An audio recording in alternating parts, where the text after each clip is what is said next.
All right, we're going to go on and get started. First of all, I wanted to say good evening to everyone and welcome to the Town of Fairmount Heights FY23 budget hearing. This evening we have all of our council members except for one council member present. But at this time, I would like for us to call the roll. Would you please call the roll? Ms. Mayor Martin. Present. Councilman Waiters. Present. Councilman White. Present. Councilman Stewart. Present. Councilman Wood Dotson. Here. Councilman Oscar. Councilman Barnhart. Present. Thank you very much. We have all except for one member present. We're going to move down. This evening, as is customary, we normally just have our public hearing so that everyone can hear all about our projected budget for the year 2023 and find out some of the good things that we have planned for our town. And along with that, you know, we're going to continue to try to close out all of our other projects that we're going to carry over from 2022, but going into 2023 looking for some greater heights for the town of Fairmount Heights. And that also includes things that we might be able to accomplish that we haven't even gotten to that point, but we're looking forward for greatness. So as we come forward, I would like to start off with Mrs. Walker. If you could just sort of summarize our budget now, that would give us a good start. Yes, ma'am. Good evening, Mayor, Council, and citizens that are on Zoom. So the fiscal year 2023 budget.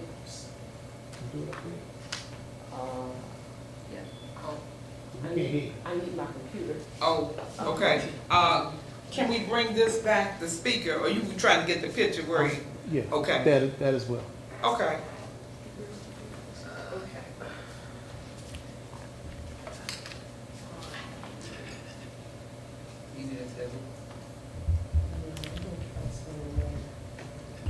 Do you need all of these things?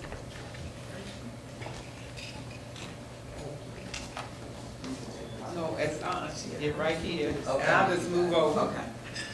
I'll move over while you do your, Can I- get right there. Thank you. Get right there. So much. Thank you. Uh-huh. Okay. Get us a chair. Everything will be good. More money. Uh-huh. Thank you so much. Appreciate I'll it. wrap it for you. Thank you so much.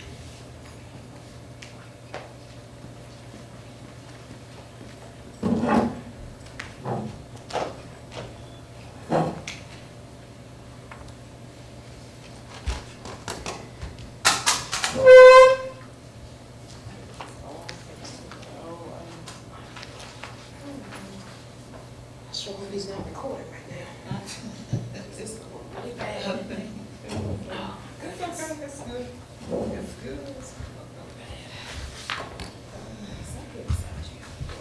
Recording in progress. Okay. I do apologize. So our fiscal year 2023 budget, Mayor and Council have met a few times to discuss the fiscal year 2023 budget. I'll just go over some of the highlights from 2023. I think 2 weeks ago, there was a constant yield tax hearing. So the tax rate for fiscal year 2023 will remain at 43 cents per $100 of assessed value.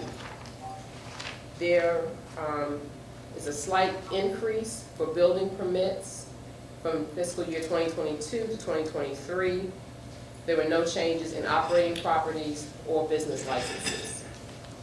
Under our next section, which is government transfers, and I will point out that some of the items that are on the budget are items that we receive amounts from either the county or the state. So for example, we'll get estimates for property taxes from the county. We receive an estimate for our income taxes from the state. We receive an estimate for police aid. We also receive an estimate for highway user. As I shared with the mayor and council, throughout the year, sometimes the amount for highway user or police aid may change. Normally, highway user changes more so than police aid. If we receive any changes during the year, the mayor and council will be informed of that, and we will reflect the new figures, whether they're higher or lower. Previously, there used to be a state highway user one-time grant. They're no longer offering that to municipalities, so we no longer have that account. You will also notice that the ARPA funds are in the budget. Last year, the ARPA funds were received after the budget was approved, which is why the budget in front of you has an amended column, because we have to amend the FY 2022 budget to reflect the ARPA funds that were received in fiscal year 2022, and then also we have put the amount that we're scheduled to receive in 2023.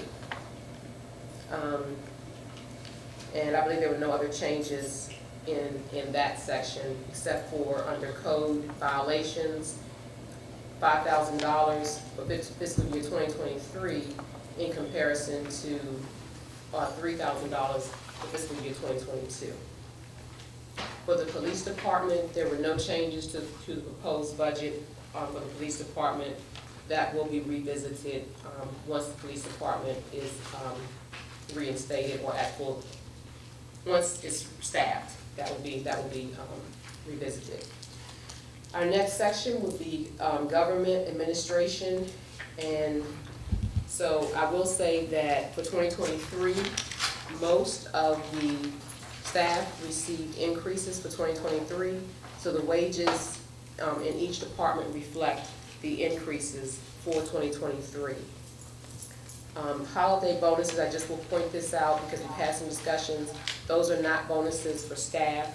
Those are bonuses for instance, our CSEP. If we have a person that's on that works here for CSEP, any staff bonuses are paid through wages.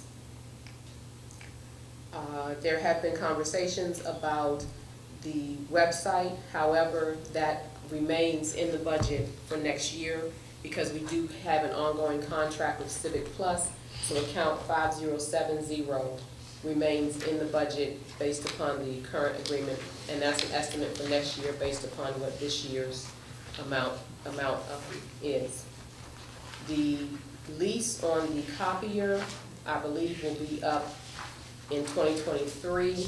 So at that point, we'll have to take a look at if we're going to pay the amount to purchase it, or if we're going to extend to a new for a new lease.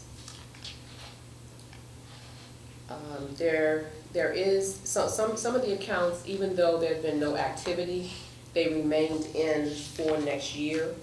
So some of the accounts where there has been no activity for this year, for instance, would be 5150, the newsletter, but that will remain in for next year because it's anticipated that the newsletter for both the green team, the town, and then if there are other committees within the council that would like to have newsletters, then funds will be available for them to have those newsletters.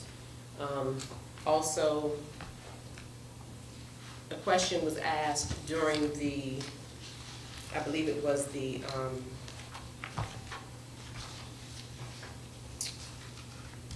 I can't think right now. The question was asked about the retirement benefits, and I do need to make a change here because the retirement benefits fiscal year 2023 should be $6,000, not $8,000. That's based upon the current eligible employees for the retirement. And I do apologize, we had made that correction at the last budget work session, and I failed to make that change on here. So again, the retirement benefits for next year should be $6,000, and that's account 5210. There were no changes to the election department, as there will be an election next fiscal year. The legislative, which is basically the mayor and council, there were some changes to the amounts for each committee, and I will let the mayor and council share what their plans are for fiscal year 2023 for their individual work areas. but it was expressed that the amounts that were in the budget would not be enough to allow individual committees to have events and have activities at the rates that were set in the budget. So the budget was increased so that everyone would be able to do more for fiscal year 2023. There's also the clerk to the council. That position was not filled in 2022, but is anticipated it will be filled in 2023.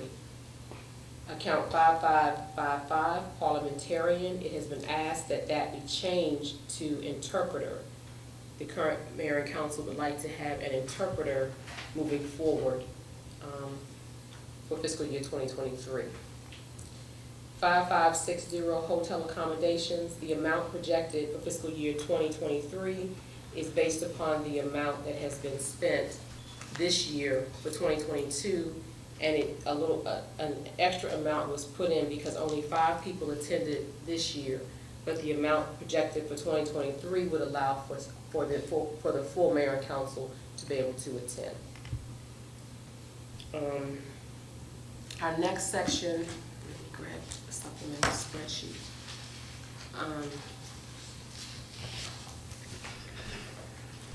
Our next section is basically covers this building.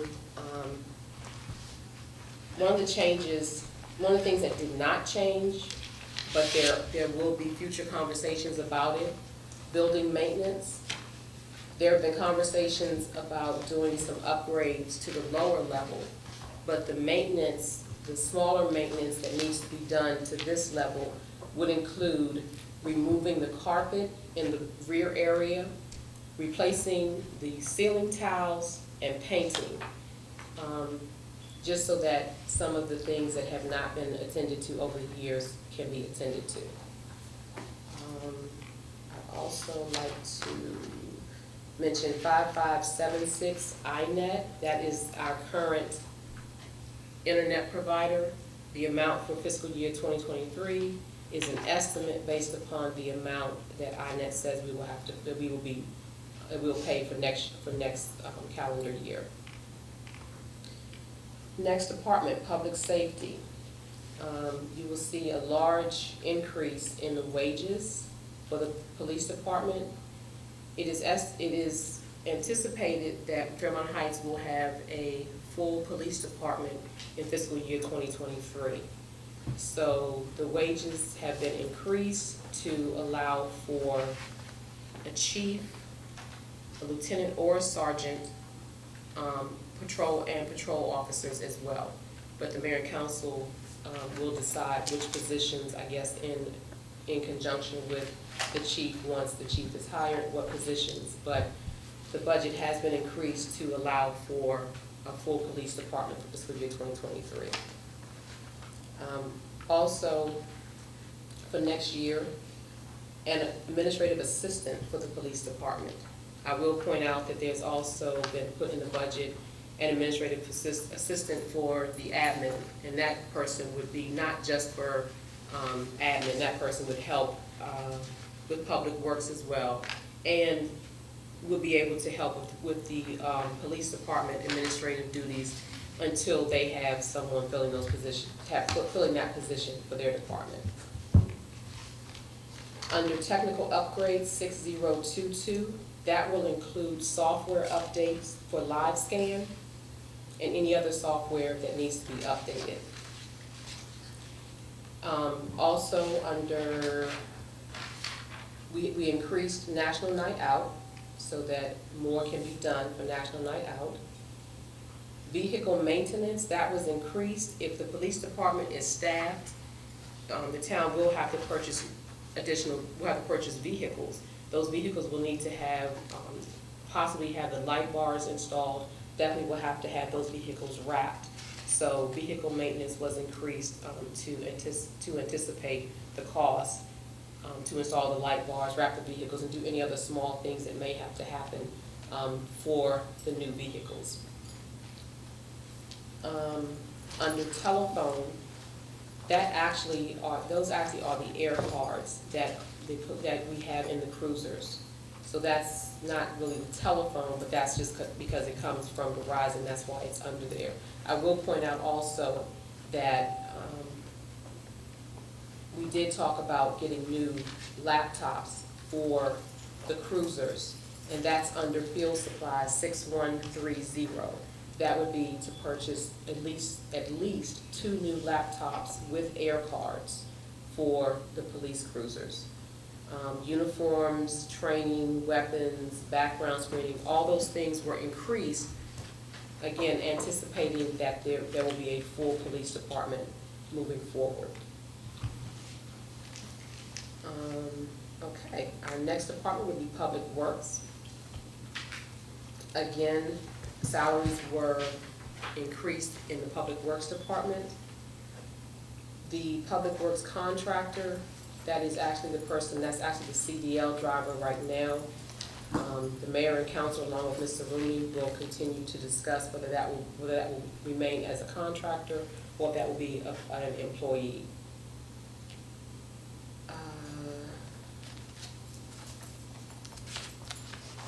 AFLAC 7021, even though that's under Public Works, that's not just an account for Public Works. That's the AFLAC benefit for all employees that want to take advantage of AFLAC.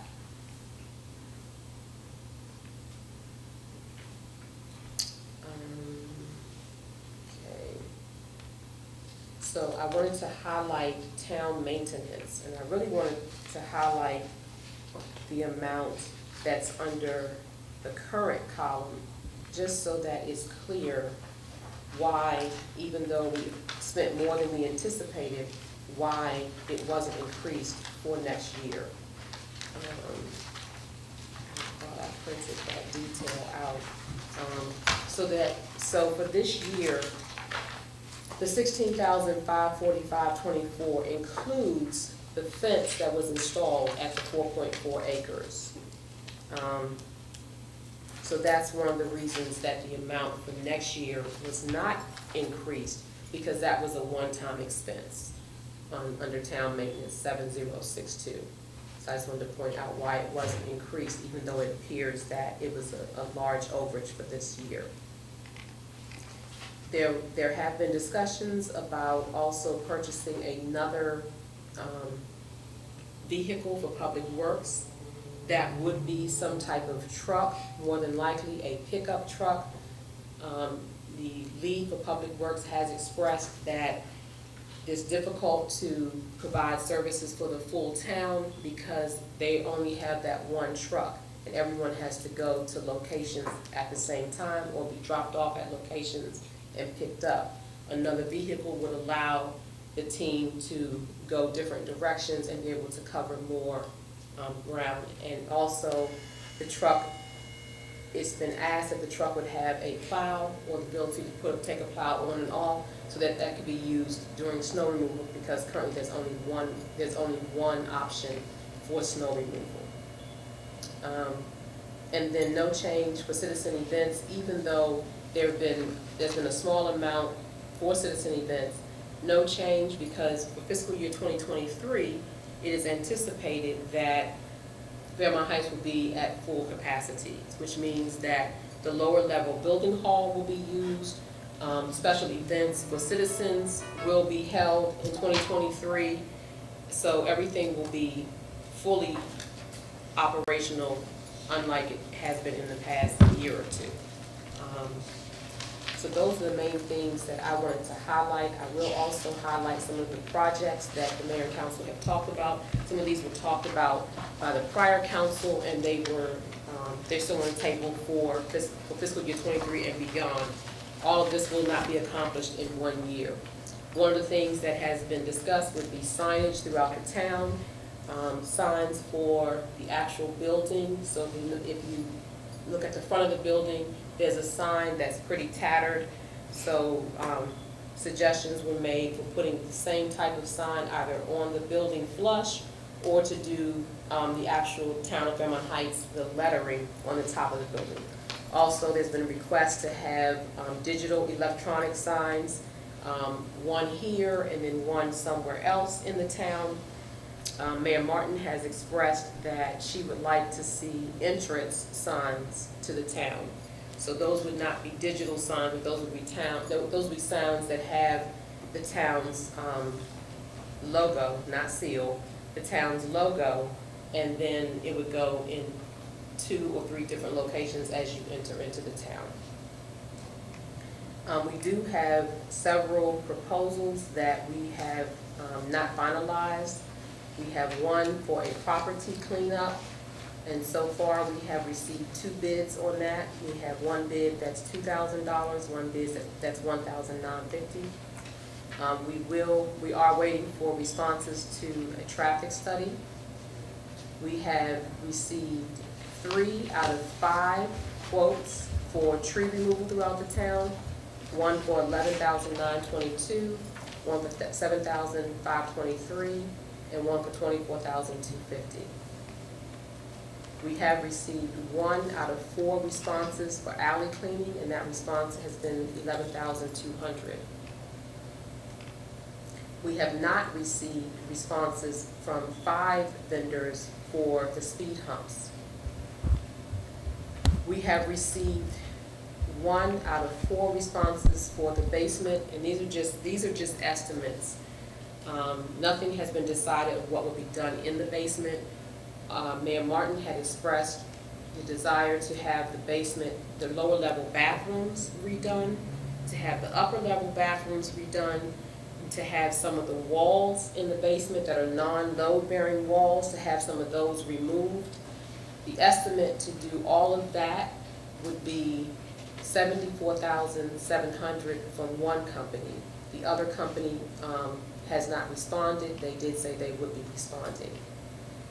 We did receive quotes from one out of 3 vendors for building sanitation. It has been asked that the building continue to be sanitized. It was being sanitized during COVID, and it's been asked that the building continue to be sanitized. One vendor has responded. The treatment would be $900 per sanitation or per treatment. We are still trying to have the repairs done for the World War II monument. That is a grant. So the grant has been awarded at $12,000. The town would have to still put a portion into that themselves in order to complete the work on the monument, the flagstone pavers, as well as the brick wall. The mayor and council are in receipt of 2 contracts that are under review, and those contracts will be discussed, I'm sure, at the upcoming meetings.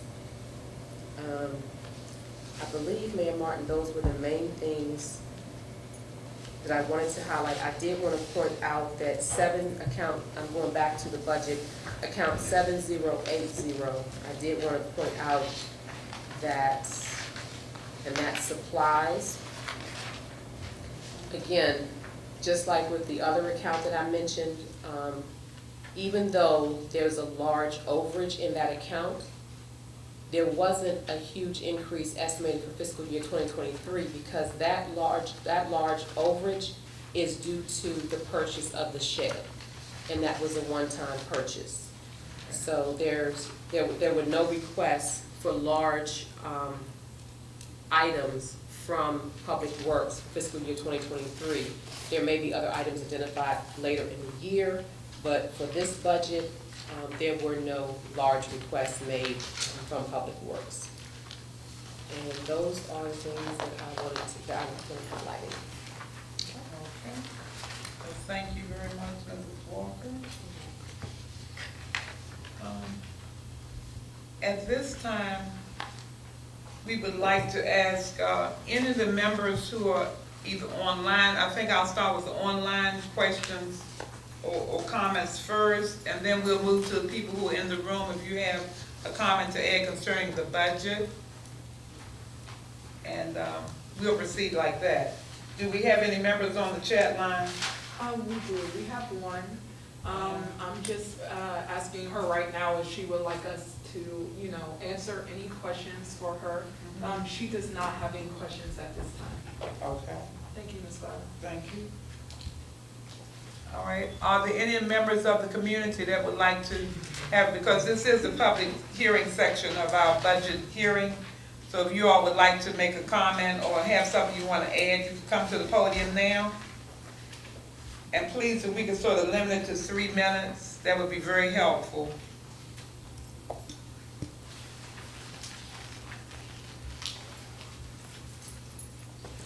Okay, all right. Well, thank you very much for your presentation, Mrs. Walker. And at this time, are there any council members that had any comments or any kind of questions going forward for this, for 2023's budget?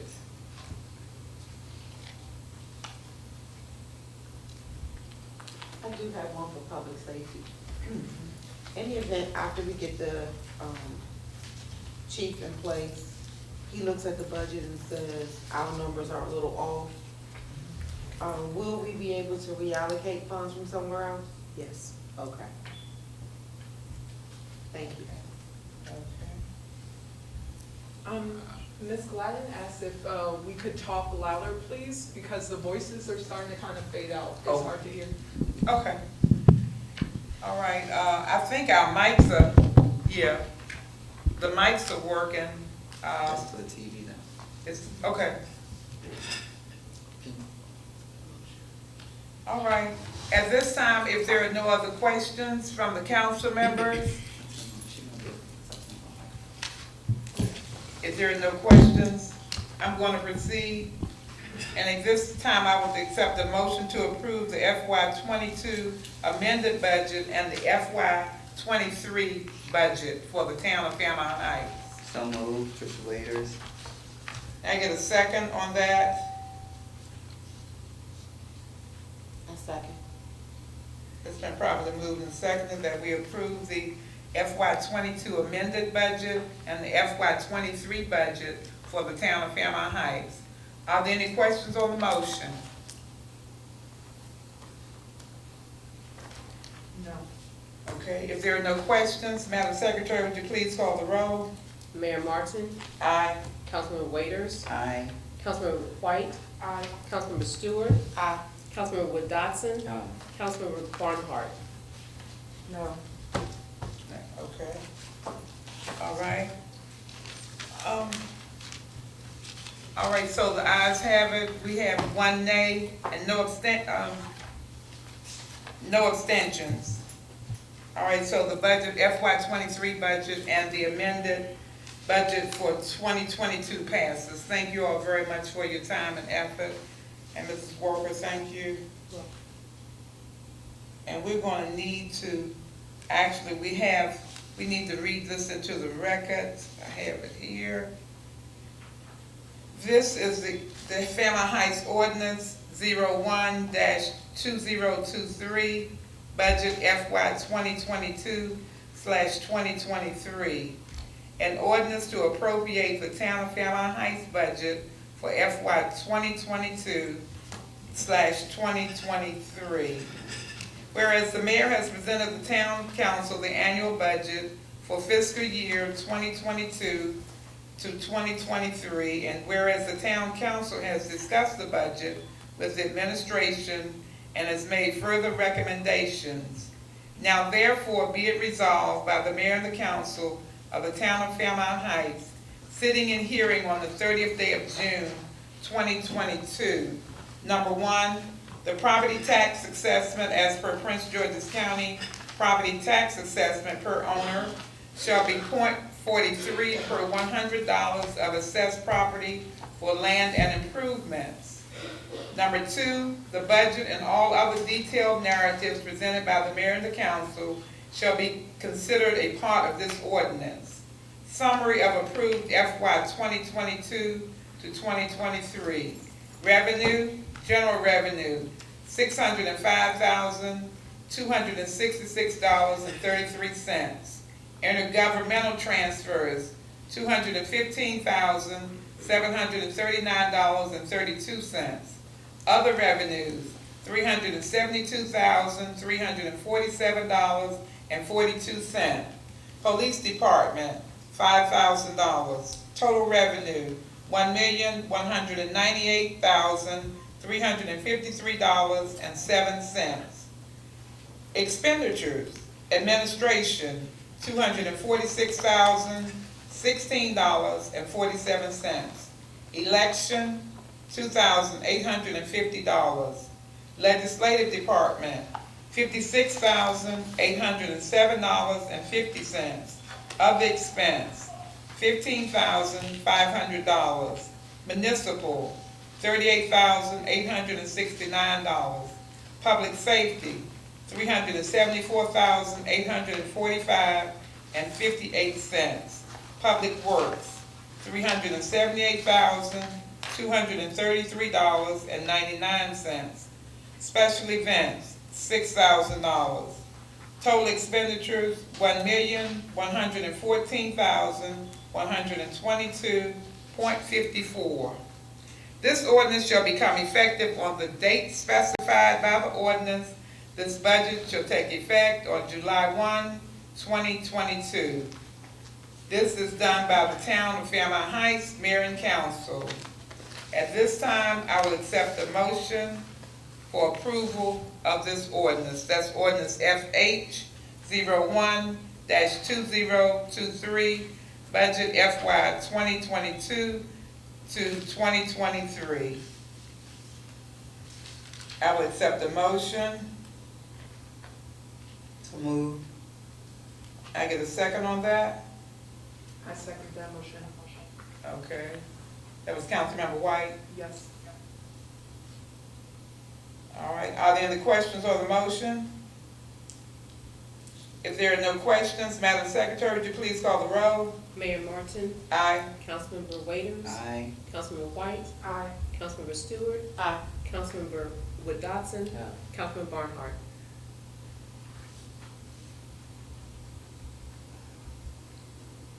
Councilmember Vaughn, huh? Okay. All right. Thank you very much. The ayes have it. There were no nays and no abstentions. Thank you very much. Our budget passes for this year. Thank you, Mrs. Walter. We appreciate it. All right. Now, we have a few things that we're going to need to do. First of all, I wanted to make sure that in opening this part of the meeting, because of the fact that we were attending to town business in Ocean City for our work session and our town meeting, we didn't have a town meeting, so this will suffice because the charter says that we have to have at least one town meeting per month. So this will suffice. We tried to hook it in so that everyone would get the opportunity to see and hear for the things that we have. And we have two very important issues that we have to read. It's something coming from the Attorney General's office and the minutes from our closed session. They're a part of our agenda. So we'll continue down. And I want to open up, first of all, I put our chief's picture here because it's been sitting out front. I put it here so everyone could see it so that he could be a part of this meeting for the last time. Not saying that we'll ever forget him because we never will, but I thought it was very important that we bring him in because he would always be in our meetings. So bring him in for this last time as we give him his final salute from the town of Fairmount Heights. So, Chief Ivy, this is for you. This picture here will be a part of our display for tomorrow morning. Tomorrow morning, the day of his funeral services, there will be a motorcade passing by this building at 9:10 in the morning.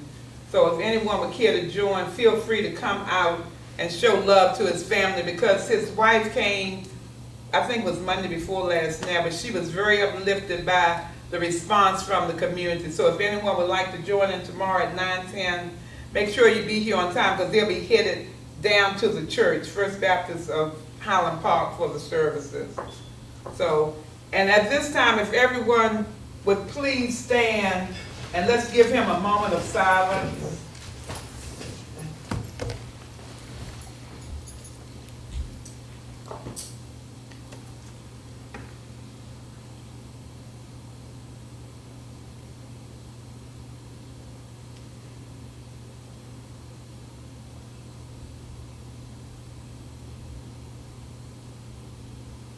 Thank you. Thank you for your service, Chief.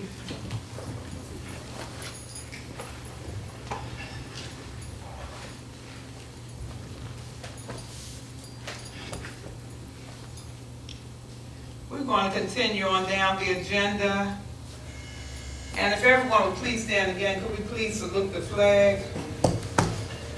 I pledge allegiance to the flag of the United States of America and to the republic for which it stands, one nation, under God, indivisible, with liberty and justice for all. Thank you. You may be seated. I have a few short reports that I want to read into the record. The first one is some really good news that we received from our code enforcement officer.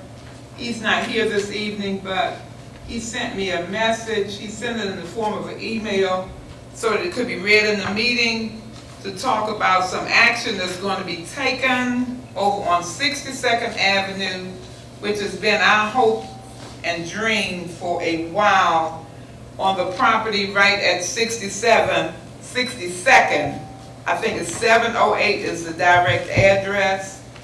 And there's information that's vital to us as a community, and especially to the people who live directly along that line. And I want to read it to you directly. It says, there's so many here.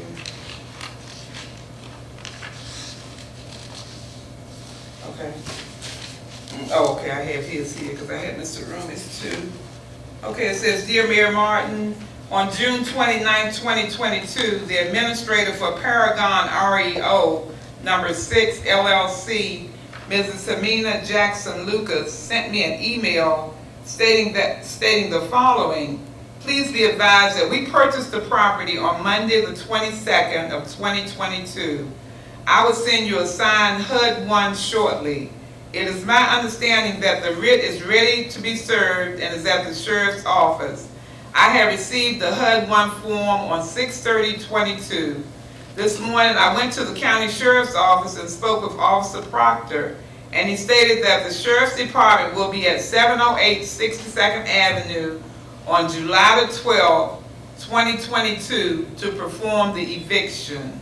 So this property, the person that's been hanging around for the last 25 to 30 years and really just wreaking havoc over on that end of 62nd will be evicted from that property on July the 12th.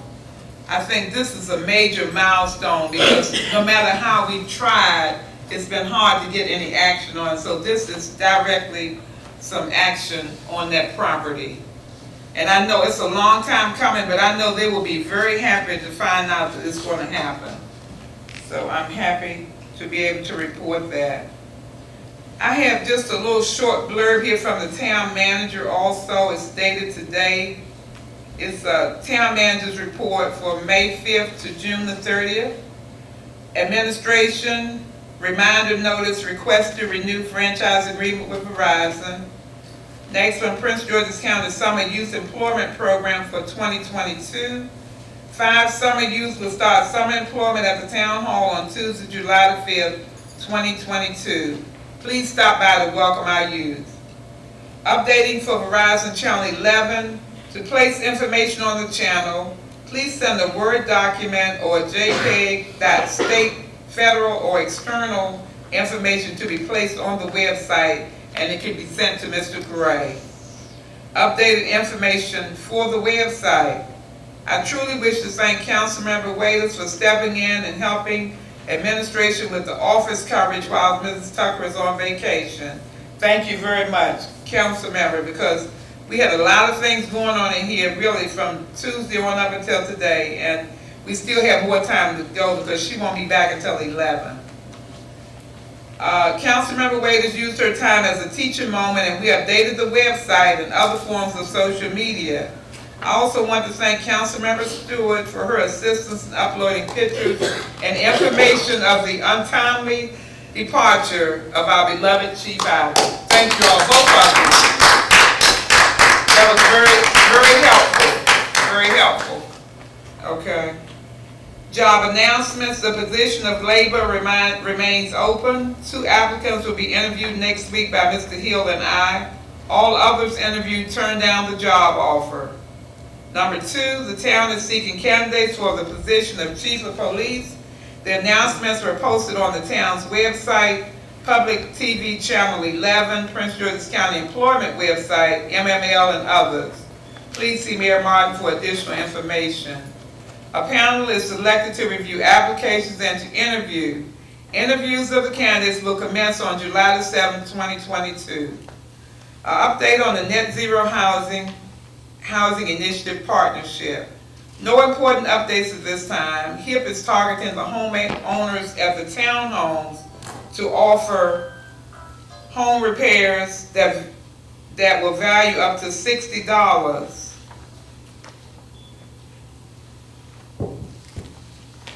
Okay, excuse me for a moment. Okay. Others in town in need of home repairs should contact Doris Cerumi, Town Manager, at 301-925-8585. Okay, I think that was a correction that had to be done on that $60.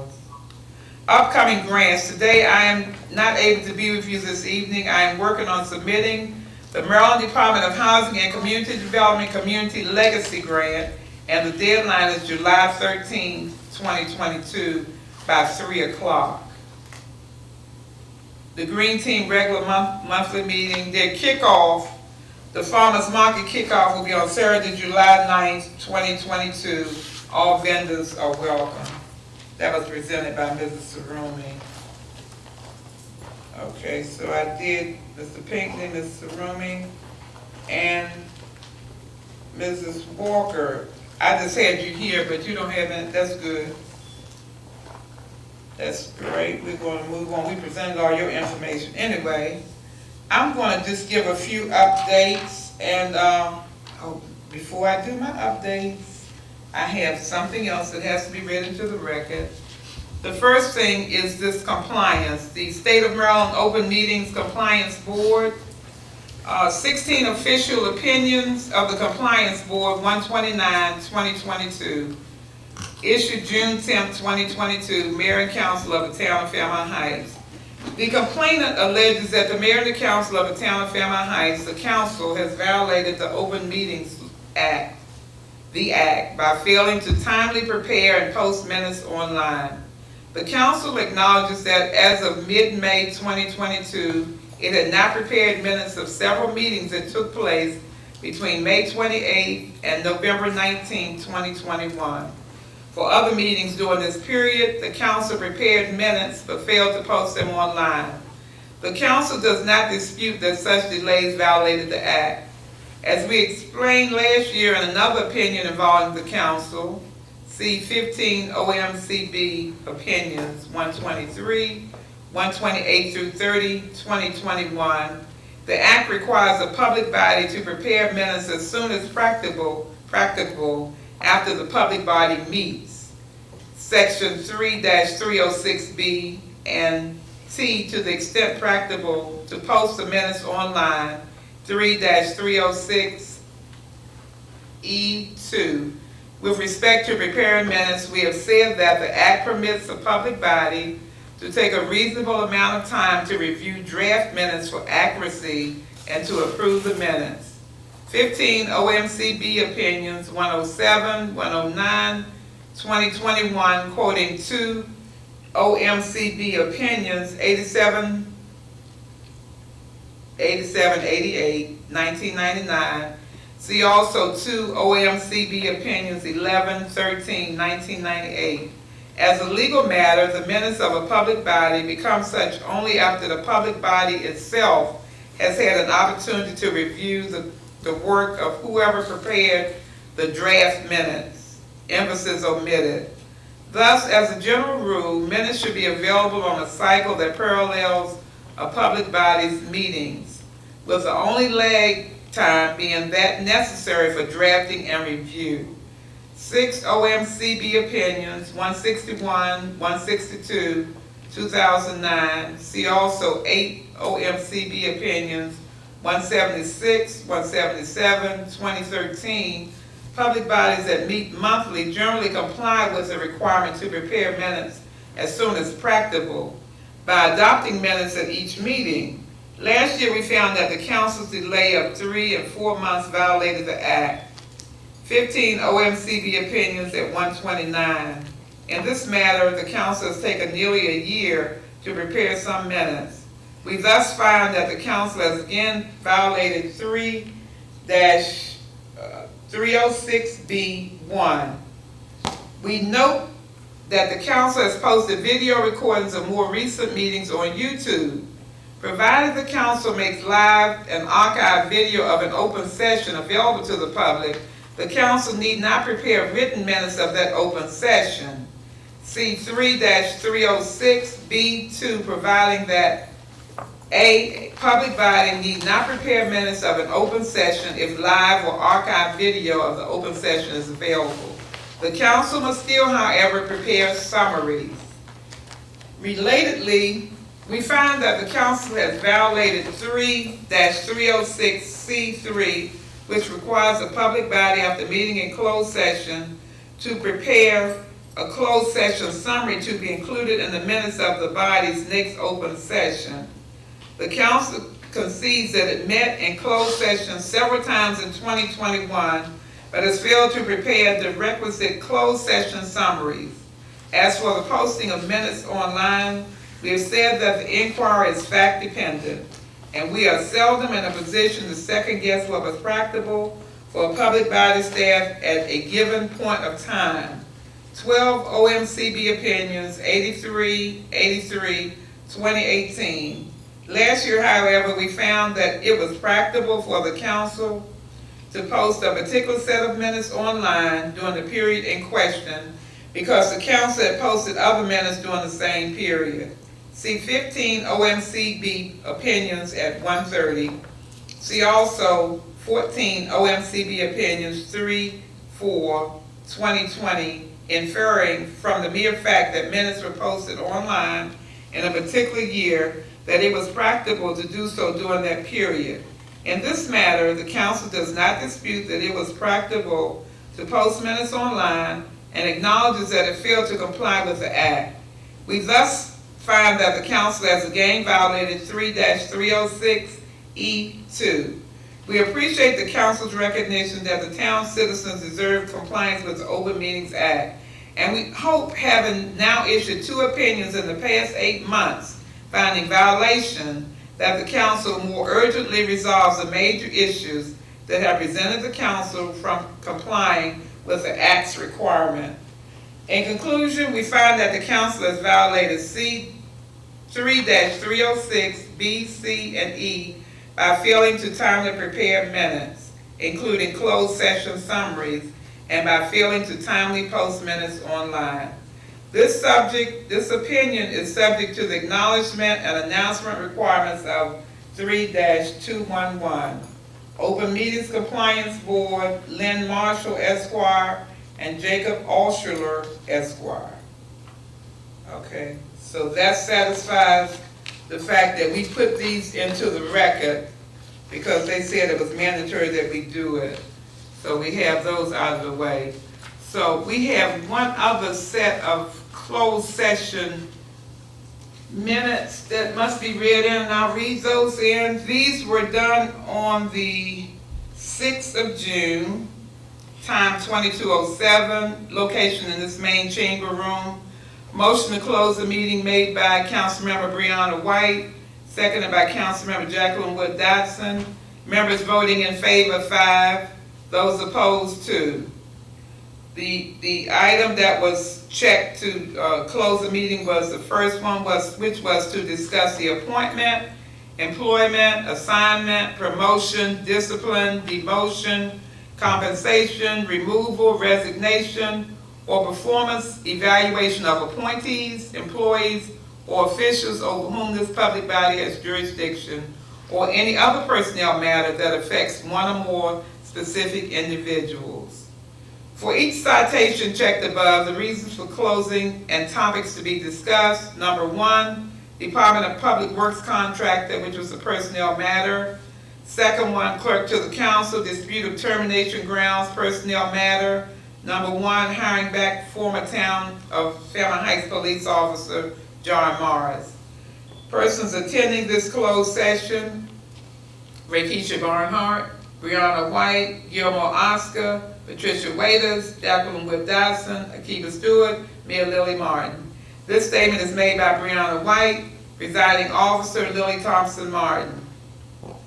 Okay, topics discussed down at the end: for hiring of former police officer John Morris.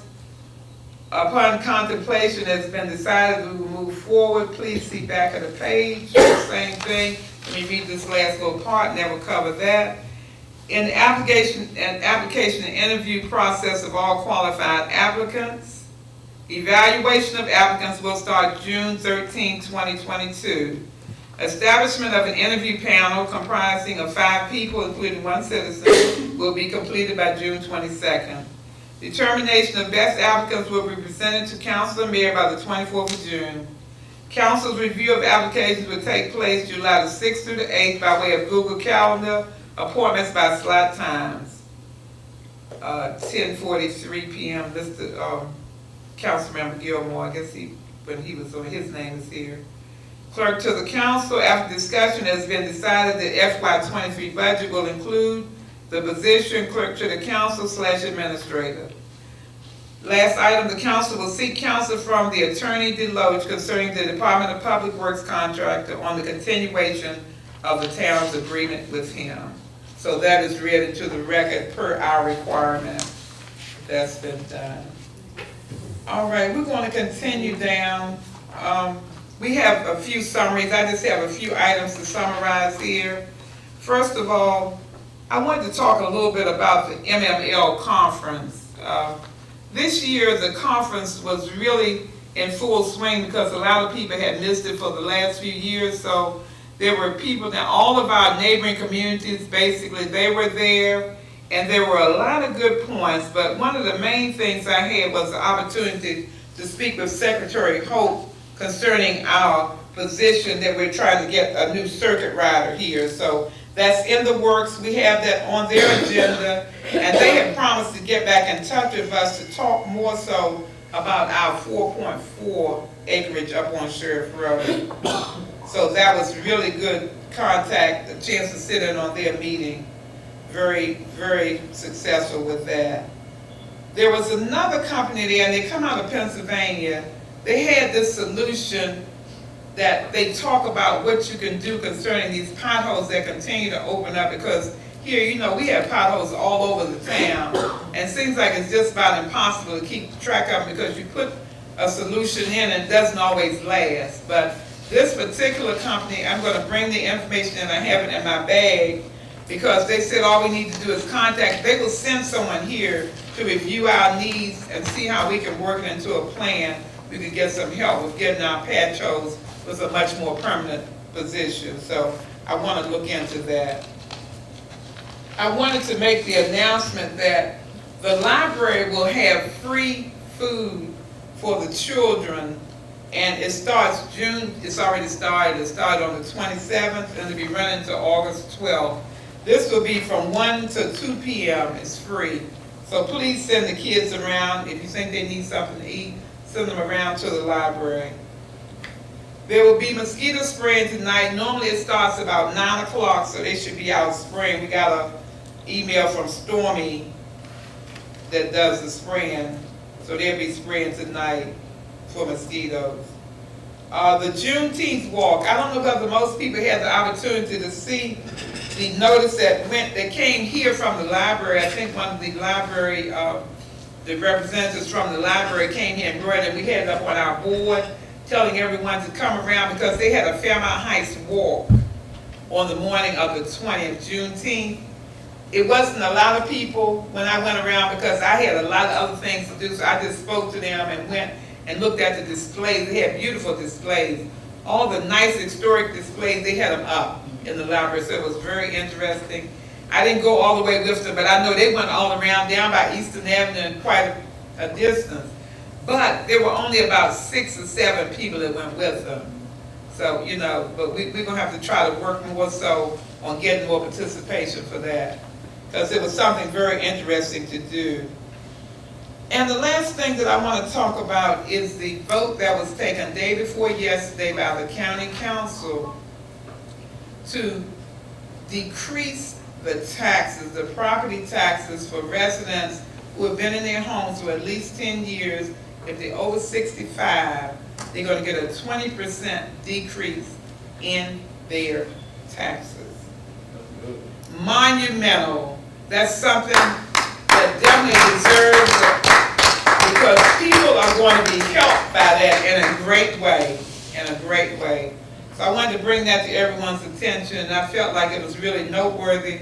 Want to make sure it's recorded. We put that out there so people can see how important something like that is. This is what you call good looking out.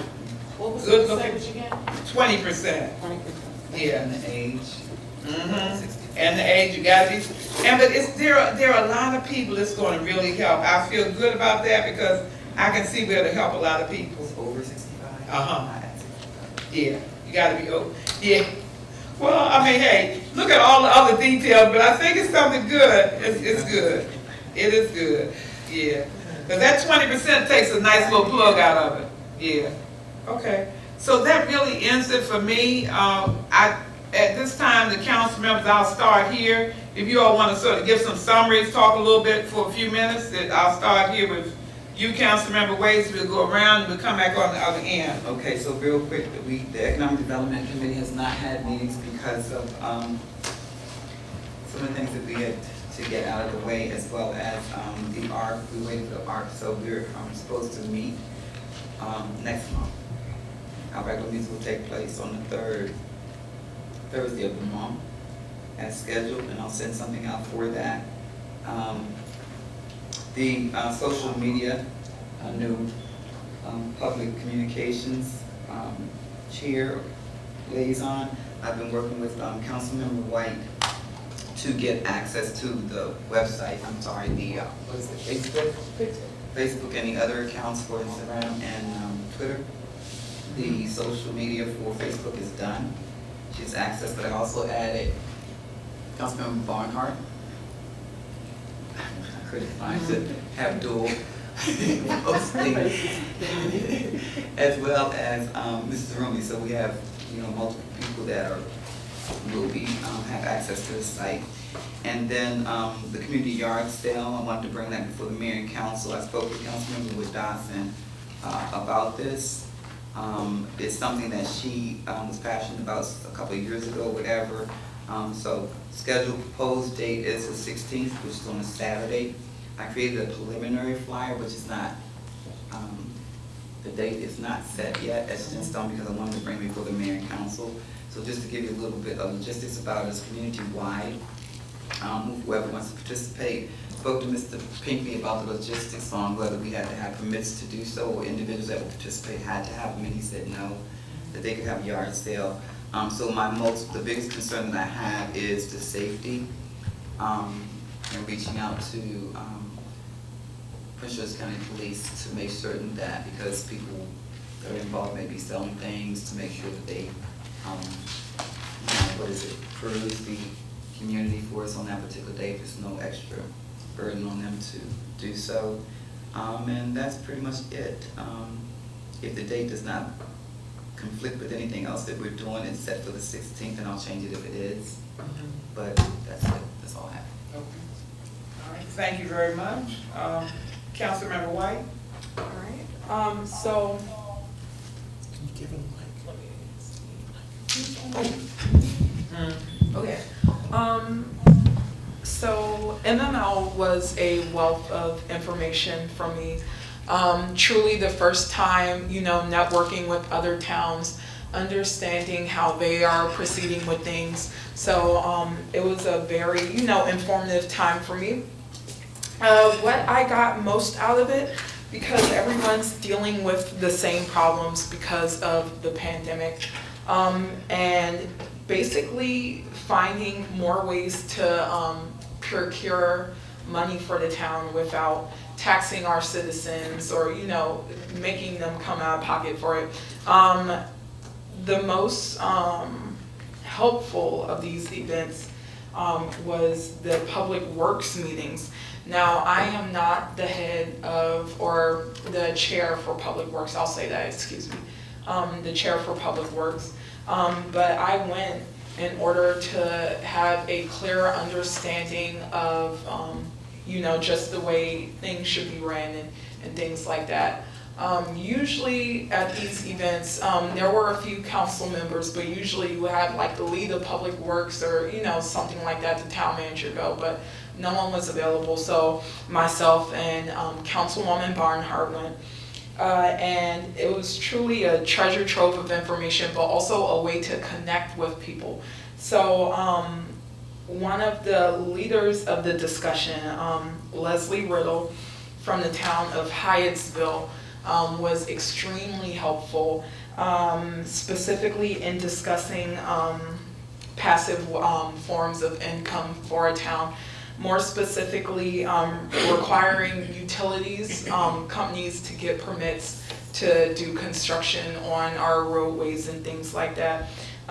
So the town of Hyattsville currently charges $50 for any non-emergency obstruction to their roads. It is going up to $500 this summer. So that is definitely a route we should look into, because I don't think we realize, but there are passive ways to make, these utility companies pay for upkeep in our town. Whether that be getting rid of old cable wires that are no longer used, when they construct on the street, in the roads, making them pay a permit fee, also providing us with a schedule for construction, removing old poles and old wires, moving them to better locations. Also, sturdying up hardware in the town, because we were talking about how we're about to make the transition. We just got 5G, but 10G is coming down the pipeline, so things like that, how to protect our town, and also, plans for the innovation that is coming in the near future. So Leslie Riddle was a treasure trove of information. She got me in touch with the public works people from Tacoma Parks in order to manage these ordinances or create these ordinances for these things, which I will be working with her and hopefully returning that information back to you all next month. And so things like that, which can also in terms of, I got some really great insight on just vehicle usage, in terms of electric cars, in terms of trucks. I was not aware of this, but the electric cars, all the other towns were complaining, Cheverly, Hyattsville, Tacoma Park, Capitol Heights, about how they were, purchasing these electric cars and they were all being recalled. So a lot of them were down 2-3 cars in their fleet because they had recalled cars and no one was capable of fixing them. So they were just sitting at these, I think they specifically mentioned, which was really bad, was the Chevy Bolt, which I knew gave like a tax write-off for towns if they were to purchase them. So, just something to think about in the future. Also with the work trucks, apparently with companies such as Ford, they have a backup that's about 4 months long. So these towns are still waiting, for trucks that they ordered and leased months ago. But in terms of just ways for us to passively get work done in our town without directly involving or stressing out our public works people in ways to beautify our town. This also leads to an ordinance I'm working on, or an amendment to the vacant lot ordinance that was passed previously, that would hopefully include incentives for beautifying the property. So things like that.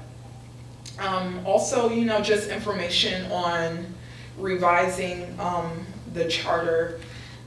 Anything older than 5 years should be looked over and, amended where suitable. So things like that. And in terms of newer things, well, I guess they are older things depending on how you look at it. Things like introducing a logo. I know we always talk about it, but this time I'm going to make a great push, including public outreach, to try to get a logo. I think it's so important so we can differentiate between our seals and have proper branding within the town. So things like that.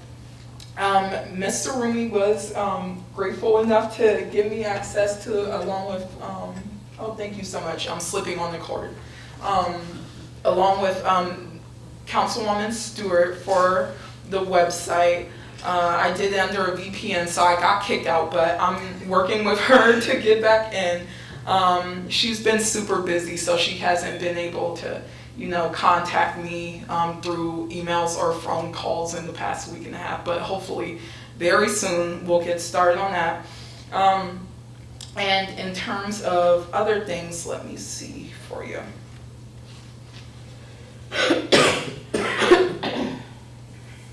Yeah, and I believe that's all I have for right now. So just, keeping up on those things. Also with the kids coming in this summer, hopefully we can truly, diversify their hands while they're in the town, specifically with them dealing with other things. They're only here for about a month, but we can put them to use in things that they are naturally talented in, specifically, social media, and they're very young, so outreach. So hopefully we'll have some positive feedback from that. And that's all I have. Thank you. Okay, thank you. All right, Councilmember Stewart. Mayor and council. I also attended the MML conference. As a first-time attendee, it was a great opportunity to learn about municipal government and to network. Over the course of the 4 days I was there, I attended all 5 of the Academy of Core courses they offered. I would like to become a graduate, and I think the cost for that is like around $250. So I would like to finish up with those classes. I did learn a lot of interesting things in open meetings course. The mayor asked a very good question about the parking lot meetings. So after our meeting, when we step outside to meet, we are technically, if we talk about town business, in violation. So we need to monitor that. I asked the questions about closed sessions. Are we supposed to bring that information out and give it to the public? Which we did this time, but I didn't know that, so I did learn that. A few of the highlights from the expo. I made contact with the Department of Public Safety and Correction Services that has a program where the inmates provide various services to the community at a minimal cost, with the hopes that the community, upon their release from prison, will hire them in a position, in the town or community. They offered to come to the town and give us a presentation. I'll provide all the contact information I have to the town manager to follow up. I also met a Margaret, I think it's last her. She works with the Maryland Department of Resources, who can assist us with providing an environmental study on the black substance adjacent to the park on Cove Street, I believe. I also met a Tina Jinks from Pepco, who said she would assist with updating our town lighting. Couple other things aside from that, under the public safety umbrella, I know some of you may have seen it, that there's been a lot of tractor trailers parking along Eastern Avenue. So I sent an email to the commander of 6th District and asked him to assist us with that. He said he would notify the captain of this area and the motor carrier unit with Special Operations Division to address the issue. Hopefully they'll resolve it. If they don't, I'll follow back up with them. Under code enforcement, while I've been listening to Mr. Pinckney give his monthly reports, I found sometimes it was a little confusing and he didn't provide enough information on the overall number of citations written for that particular month. So I'm working on creating a new format for him to use that will be easy to follow and provide more details. I hope to have it completed for the August report. We already discussed the budget, but I did provide most of the amounts for under public safety in the police department. Occupant emergency plan, I was asked by the town manager to create an occupant emergency plan. And it basically describes the responsibilities, provide contacts, information, and procedures to follow in any event of an emergency in the town hall, not the town, but the town hall. It also includes conducting fire and safety drills. While I was walking around the town hall, I observed that we have no smoke detectors installed. I believe, well, we should have a fire safety inspection conducted immediately, because if something catastrophic was to happen, the town could be held liable for that. And building cleanup, while I was off work that week, we went to MML. After we came back, I assisted Ms. Tucker with organizing her office. I also cleaned out the supply closet. And just from my observations, we have a lot of files and paperwork that we need to go through collectively to see what we can dispose of and what needs to be scanned and stored into the cloud. I think we need to sit down and hash that out at some point, one of these Saturdays. And that's all I got. Thank you. Thank you. Yes. The tractor trailer parking on Eastern Avenue reached out to whom is that? Oh, I'm sorry. It was in my, I'll provide an electronic copy, but his name was District Commander Darnell Robinson. And I have his contact information here, but when I provide this electronically, all of this will be in it. I'm just gonna put for her notes on written report. Okay. Thank Okay. you. All right, thank you very much. Councilmember Wood Dotson? Yes, I attended the MML as well and assisted with the new council members, the directive in which to go, because I've already graduated. But in the class that I did go, Open Meetings Act and the ethics was reiterating what we already know and have to follow through with. So that, as well as picking up information that can be put on their website for the seniors to attend in the community. There's a lot of activities that are at Cedar Heights Rec, the Bingo Fest, the line dancing, that I'll pass on to Mr. Gray, that can go on our website, television. We're that close in proximity to Cedar Heights Rec. They have a bus that leaves every Friday and every Monday to go to hear blues in Southwest, which is a very small fee. I attended it this week and it is phenomenal. Plus you can buy dinner. They have exercise, Tai Chi. You can go to Cedar Heights Rec, seniors in the community, and they'll allow you to figure out what you would like to be a part of until you lock into classes for cheer aerobics. They play bid whist, line dancing, senior aerobics, and like I said, the jazz classes. And that's my report. All right, thank you very much. Councilmember Barnhart? Good evening, everyone. First, I'd like to thank Councilwoman Wood Dotson for actually directing us to all the classes that we needed to attend, because going down into the MML, we looking at the schedule and like, okay, which one do we attend? So she made valid points of where we need to be and what time we need to be at. So she was very, very useful for attending the MML with us. We actually learned a whole lot going to this MML. As Councilwoman White said, about the public works.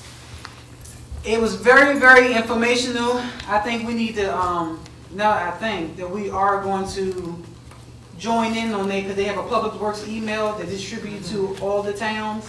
And we need to be, this is very informational, it's very useful for us because we can actually collaborate with another town to get more assistance in our town. Everybody is really looking for the same thing. It's hard to hire a CDL class driver because a lot of people actually going to trucking, independent contractors as far as like Amazon or independent contractors working for themselves.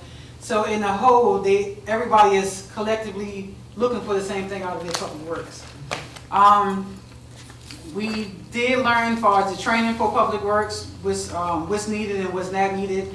Far as giving them support, rewarding them with things, far as Employee Appreciation Day, helping them out with different things, far as training. We CDL trainers, we do a CDL training class and help the new people that comes in for CDL or wants to be CDL class holders.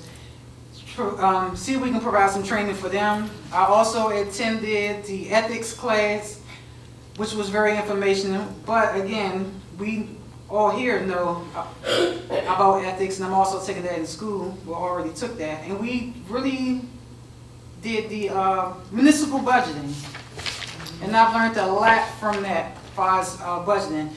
What I've gained from that, we need to start setting targets about budgeting. Look at last year's budget compared to this year's budget, which we already do. I think we need to go back at least 2 or 3 years as far as budgeting from where we was at 3 years ago until where we at now, and what's the difference? Because I believe in 2020, we shouldn't really have a budget because everything was shut down. So it shouldn't be too much of a budget from 2020 up until now because everything is reopening back up.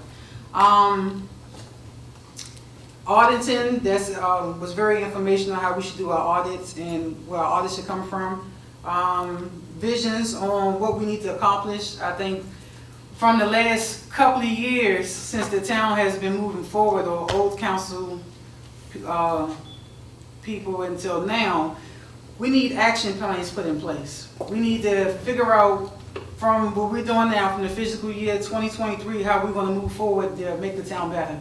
And stop talking about it and actually acting on it. So we need a vision of how we want to approach each thing as we go along. So I think that's very important, that what we're trying to accomplish for the community to make things a little bit better for everybody.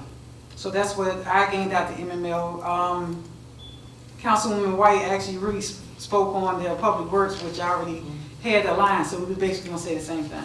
So we learned a lot while we were down the MML, and I'm looking forward to going again next year. Okay. Great. That's wonderful. Wonderful. All right. That sounds good. Sounds good. Okay.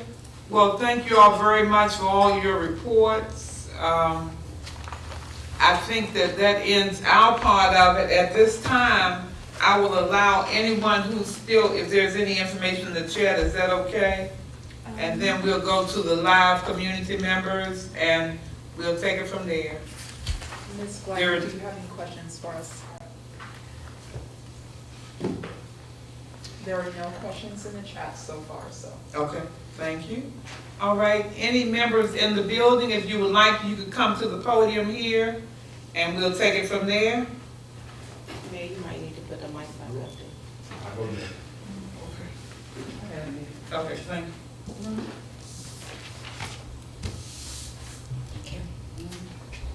Good evening, everyone. First and foremost, I want to thank everybody for the work that was well done on my property. We really appreciate it. I just have a few questions for clarity. And my first question would be for Councilwoman Stewart. Councilwoman, from a legal stance, could you explain your understanding of your position as liaison/chairman to the police department? Your understanding, as per the charter reads. As per the charter, it's not in the charter. Okay. But my understanding of what my role is as the liaison is I am the advocate for public safety. So if they need money for additional anything, they come to me and I advocate to the council to support what the police department needs. So you have no responsibility for any of the employees per se? Or do you mean as far as? As far as they report to you or, you know, being responsible for their actions or activities? I don't believe so. I don't think I should have. That should be the town managers. As far as employment act, I don't know the word I'm looking for, but it should be the town manager. I am just a liaison so that if the police department needs anything, and this is what I interpret, if the police department needs anything, they come to me and say, hey, we need this, we need that, we need this, we need more police cruisers, and I come back to the council and advocate for them. Thank you, That's ma'am. what I believe my role is. I appreciate that. Mayor, I have a question for you. Have we assigned the second signature as of yet? And who would that be? That would be Councilmember Waiters, and Do let me that. just say, that we've had been inundated with everything, and the bank itself, there's some paperwork that has to go to the bank, and then Point of correction, Madam Mayor, she asked a question, you answered it. I did, I just wanted her to know, but there's some more that needs to be done. Okay. I wanted to let her know, that, and it was something that I just have to get it back to their office. Okay. And my question for you, Councilwoman Waiters, now, other than signing a check, do you have any other responsibilities as far as what needs to be, whether or not you have any say-so, other than in a joint effort as to what monies are spent, where it's spent, and to whom what department is spent? Other than signing a signature, do you have any other responsibilities?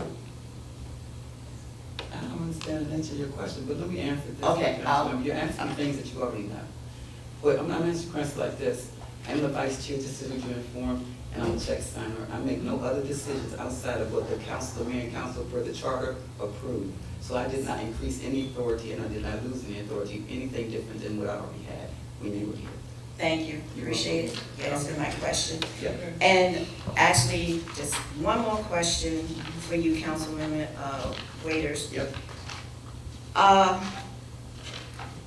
Could you tell us, the council here and the community, why you felt compelled to advise the former council that former Hargrove councilmember, Morgan councilmember, and current councilwoman Whit Dotson would not be eligible for the stipend increase until this 2022 election?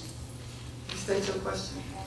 You state your question. Could you state Excuse me. to the community as to why you felt compelled to advise the former council that former councilwoman Hargrove, former council member Morgan, and current councilwoman Whit Dotson would not be eligible for the stipend increase until 2022 election? Former council member, I don't know where you got your information, but I provided no advice as to anyone not getting a check. That's not right. Go back and get your information, because that's not right. Restate, I did not advise anyone on anyone not getting a check. No. I may have said, Okay, go ahead. Okay.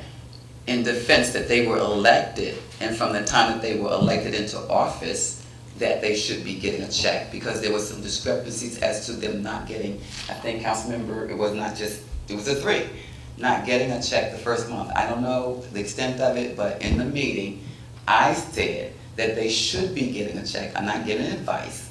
They should be getting a check because they're newly elected. That's what I said.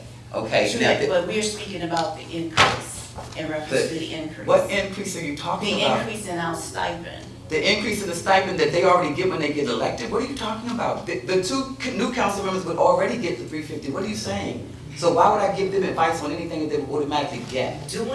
After we pass the 4 years and we pass to have the increase, you stated to the council that they would not be eligible for the stipend increase until next election, which would have been 2022. This What past council are election. you referring to? Because you were talking about these The first, and the former. And I advised them to what? former council. And I said what? members. You stated to us that they would not, former Councilmember Hargrove, former Councilmember Morgan, and current Councilwoman Wood Dotson would not be eligible for the stipend increase until their next election, which would be held in 2022. Former councilperson, I restate what I said. I advise no one of anything. If I may have said something, I quoted something from the charter. But I'm going to repeat what I said again. You're standing here asking me things that you already know. So I'm going to say what I'm saying in front of the community. Find what I said in the minutes. I would have said, to continue to answer your question, I would have said if there was any discrepancy what the charter actually says, which is what we're dealing with now, which is what the attorney said. If we pass something in the current body, if it's the stipend or it's the term, if we pass it currently, the current body does not receive it. It's the next election. You know that. You know that. I'm only restating what you, ma'am, I'm only restating, and you have done so too. And you have done so too. You did state it per the charter. That's what I did leave out, and my apologies. If you were making the statement per the charter. But so here's my question for you. If I said it then, why are you asking me about it now? Why are you asking me about something that, clarity then? Clarity for something, but For me. I'm done. I'm done. For me. Anything you want from me, please submit it in writing. Yeah. Please do. Okay. Please do. I'm not, we're done. All right, that's fine. I'm not. Is my time up, or is it? Well, Yeah, 3 well, minutes not is really up. your time. Yes, 3 minutes is up. But, I mean, will you- respect the councilwoman. My 3 minutes is up. Thanks. Thank you so very much. Okay. Thank you for your All right. questions. Thank you. All right. I'll be looking forward to hearing something from you. Is there Absolutely. anyone else from the community for public participation? For the public participation, I have a question. Public participation. Excuse me for a second. I have a question of Councilmember, Uck, okay?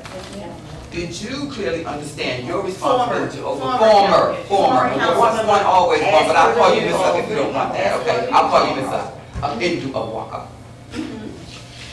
When you were the chair of public safety, having resumed it from Councilmember Morris, did you understand what you were supposed to be doing? Yes, I did. Okay. I understood that I was not responsible for any activities that any police officer did on their time or any crime that they committed on their time. I did understand that the police chief was to report to the town manager, not to me. I was not responsible for the employees there. Okay, so Councilmember, then, I'm gonna leave that alone, but then I do remember when we had applications that I do remember the survey that you sent out, so stand down, okay? Stand down, stand down, stand down, stand down, stand down, I'm Yeah. done. stand down. Yeah, let's, Thank you yeah, very much. thank you all very much. Let's put some resolution to this one. All right, is there anyone else who wanted, did you have something, Mr. Bonner? Would you come forward? Because we've been. You can cut your recording off now.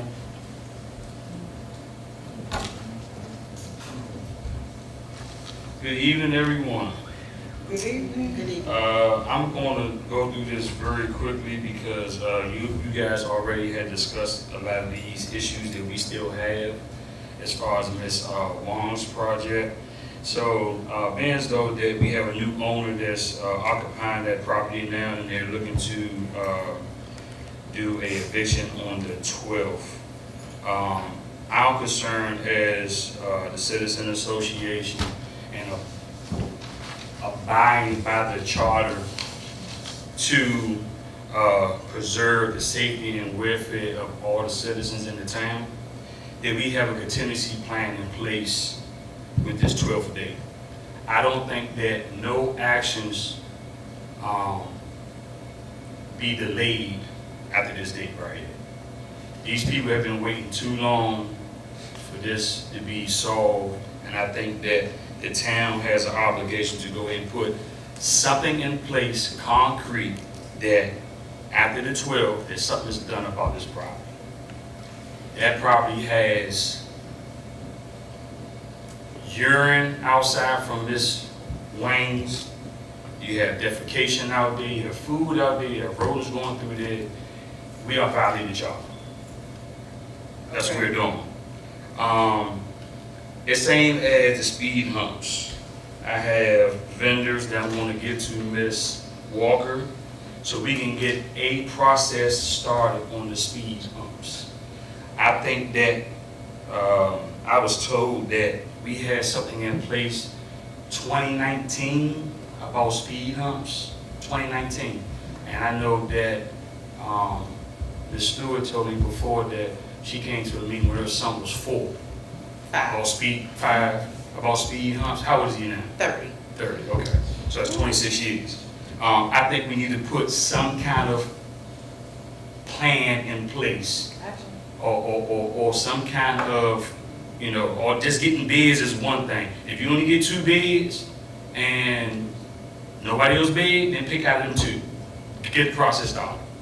Just like you did with the 4.4, you put the fence up, you put it up. Get the process going. Okay, the next one, the meeting today.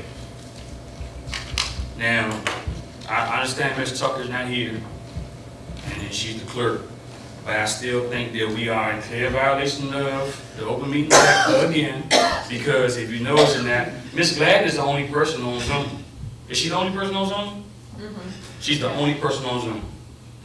And I know Ms. Waiters did send it out, a few days ago, but that's not happening enough time. We always talk about community participation and getting the citizens involved and engaged, and we still doing the same thing. We just dragging the leg. That's what we doing. Because ain't nobody coming, ain't nobody online, because they're not getting the notices. Okay. We need to get something in place. We were talking about getting something where we get we generate an email list, so we start sending these things out. I know we in progress. I want to make a comment after you finish, Mr. That's Bond. fine. Yeah, on that whole issue, we went the whole 9 yards, because not only did we list it in the Washington Post, we listed it on the website. We sent out, even as late as this week, we made sure we sent it back out to all the people that normally participate. Now, we have tried and tried, and the opportunity was there. There was even how you could call in, you could get a Zoom, you could come to the building. It's been on the front door. That's been widely publicized that tonight will be the hearing. As far as the budget. As far as the budget, right. Everybody knew. Everybody knew. So I think that was not a violation of open meetings there. But we also having a budget meeting and a town meeting at the same time. Yeah, because of the fact that, our charter does say that we should have at least 1 meeting, right. And we were all of us were gone except for 1 person. We couldn't have a town meeting because of that. But everything else, that was the reason why we're trying to please the people by at least saying, I've had my town meeting. At least it's updating people on what's going on, it's giving you contacts. We're talking about everything we want to do as far as the Chief Ivy, we're doing everything. It's information for the community. There is no way that we can be considered being derelict when we're doing all these kind of things. Now, I understand, that's why I read all that information to the record tonight about how we have our compliance with open meetings, okay? We had the attorney to answer all those. We've had those 2 major complaints. We are at our wits' end trying. We even have a solution in the budget trying to get some help that's going to be able to, because some of these things I can't really say, but because we know than having just a town clerk in here when they have numerous duties and you gotta run back and forth to the door all day and you have to do all these kind of things. We are not a perfect organization, I'd be the first to say. But then a lot of that also falls on, it's not like a lot of people don't really know. People know. And that opportunity, as far as all this advertising we put out there for that, we put a lot out. And like I said, just as recently as just a couple of days ago, Councilmember Waves was working in here, so she even shot it back out to a whole lot of other people.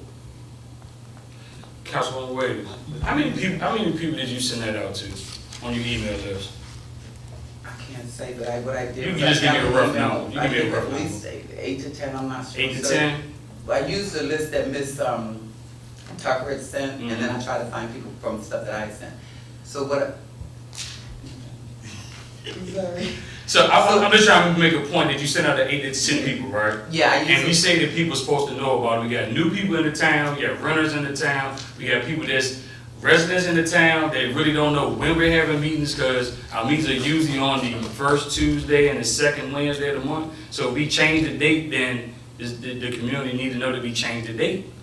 And that's true. And then we don't always do that. But see, try to be accommodating. That's the reason why we did that. We said we'll have a piggyback type meeting to just inform the public.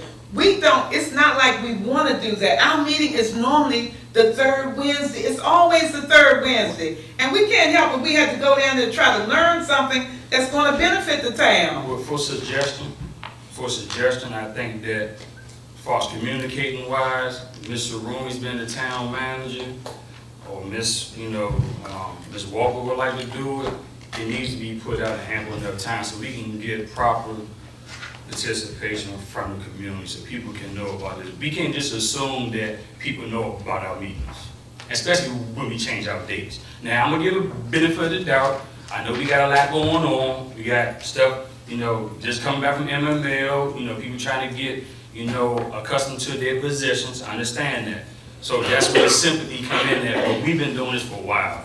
The Citizen Association you get 2 complaints. The reason why you got 2 complaints, because guess what? It's been going on too long. And trying is one thing and doing is another. So I'm just simply saying, for the betterment of the community, can we please try to get this out in ample enough time so people could be part of our meetings? Thank you, thank you. So- Now, I don't know where a better method is, okay, because of the fact that we have, and I'm sorry for cutting off, but what I'm saying is we even tried with the flyers, and people say, oh, the flyer was on the mailbox and it got wet. Okay, we put it on the website. They say, oh, I don't always look at the website.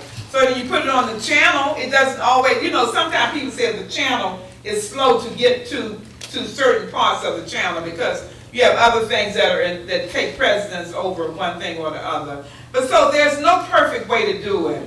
So maybe you can give us some suggestions. What's a better way to do it? Well, What else can we do? The main thing is to identify when you're going to have your meeting ahead of time and put it out in ample enough time. This is a 1-2 step. Right. Still, okay.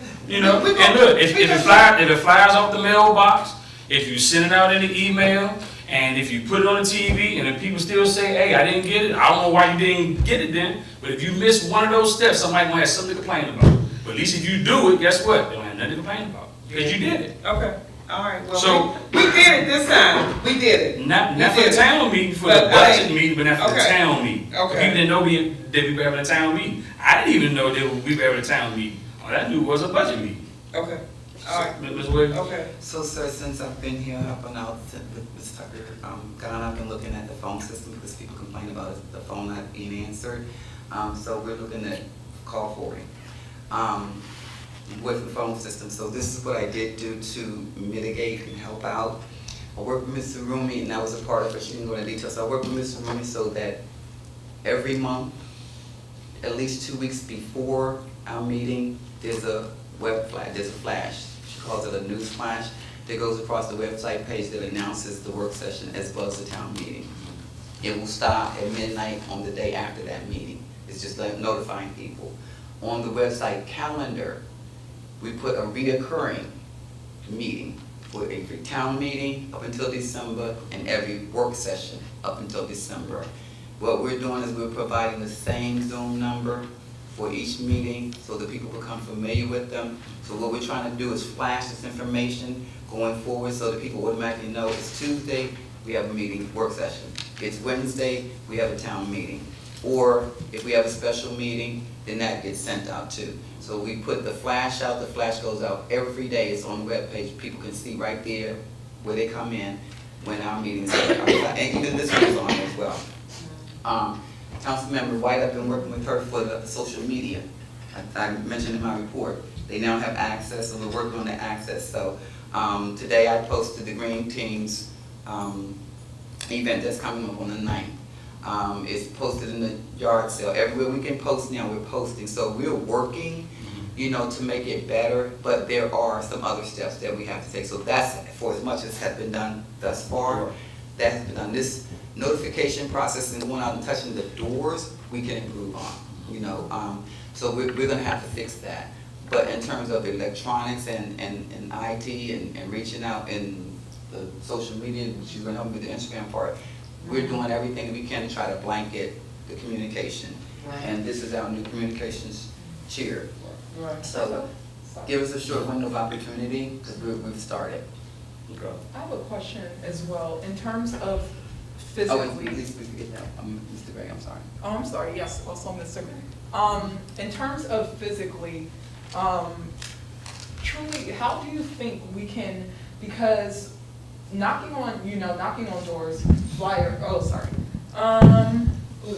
yeah, knocking on doors and flyers is one thing, but do you truly think there is one thing that we're just overlooking, like truthfully? It's the timely manner. That's what we're really missing. I mean, if you're doing something, you know, on a Friday, you don't want to put it out on Thursday. You know what I mean? You want to put that out on Monday at least, giving people enough time to get a hold of. I mean, the community is considered as a senior-based community. People are always used to the flyers. Some people get them, some people don't. Some people like emails. I mean, we talked about this before. I mean, I understand it's new. All this is new. So we talking about emails, we talking about flyers, and we talking about the TV station. So eventually we should be able to get to a point where we can weed out certain things and say, okay, well look, this group of citizens here prefer to have emails. This group of citizens right here prefer to have a flyer on their door. These group of people right here just gonna watch TV. I mean, we gotta get to a point where we figure this out on how to communicate with them. You know what I mean? Because the thing is nobody involved. You're gonna have people. All right, so the thing that went out for Ivy, father's wife coming here on Monday, he had 10 people out there. Nobody had 10 people out there because a lot of people just didn't know about it. They just didn't know about it. Very true. Yeah, You a know? lot of them knew too. Yeah. But see, people have to work during the time, so that wasn't an It was a opportune federal time. holiday. You know, now, the same information that went from door to door, the information with its services. You know, somebody else might have heard it from the Prince George's County sector, but it is what it is. A lot of people, let's be sincere about it, they know they might have other things that take precedence over that. So all we can do is just bring it to their attention and try to keep working with it. It's not like we're being negligent as far as trying to get the information out. Because I think it's going to also help too, once we start putting it on the Facebook pages or, you know, use a tweet it out or use some other method. I don't know how many people even tweeting. How do you know? How do you know? So you know, it's just that's what's happening with that. So I'm gonna go over my 3 minutes because we don't have a lot of people in here, and I hope y'all don't mind. Can I follow up with something that you mentioned? Uh-huh. About the Wayne project, when Mr. Pinckney sent that information out, I did reply back to his email and told him, asked him to continue to cite or find the property, because I don't want, as he said in the meeting before, every 60 days it can be fined. I don't want us to lapse in that because I feel like if the new owners come in and then they take months and months to clean it up, at least we've already kept the citations, you know, within our 60 days and then another one 60 days. So that if they decide to flip the property, we got a lien on it. Right. And then we could take some of that money and clean it up ourselves. Right. It has to be a plan in place. Yeah. But my next thing was, I did ride past here the other day and I seen we had a whole lot of trucks and cars out there, and that was the day that I assumed that we had the panel board, organized meeting to organize the panel board. So, I did email the mayor about it, and she responded to my email. Thank you, Mayor. And only concern that I think that we have is that, I think it's wonderful that you have the law enforcement officers to come in and help. That's first of all, because I know in past, you have law enforcement officers that don't want nothing to do with Fairmount Heights. Okay, so for the mayor to reach out to certain agencies and get people to come in and help us out, I think that was a great thing. And, but the other two things were, I know when we talked about this in the past, and we were gonna have people, someone from the community be on that board, as far as a citizen, and it was supposed to be kind of like, you know, a panel that was kind of, you know, catered to what we're trying to do for us, build a community police department. So, man, I know that you said that you're a part of that panel, and I know you didn't respond back to my last email, but I think that having a council or mayor on that panel, and then also having to vote for, you know, whoever you know, the candidate you're going to hire, I think that's a deal. I think that's a conflict of interest. I think we need to go ahead and revise how we do that. That's going to be up to the mayor and council. Y'all should talk about how that's going to be done, but I think that, like I said in the email, Mr. Sheffield is a retired Capitol Police officer, if I'm not mistaken. I don't think he is. Oh, okay. But you know, here's what, I don't want to cut you off, Mr. I got Barnhart, but here's where we are.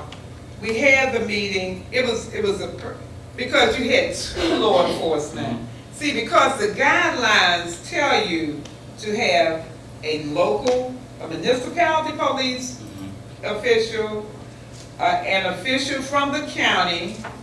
It says the CEO, the mayor. That's what it said. It said one, the town administrator, and it says the community resident. Now, see, you have more guidelines. I don't know where these guidelines, I don't know what you've gotten as far as guidelines, but normally they'll tell you have 5 people.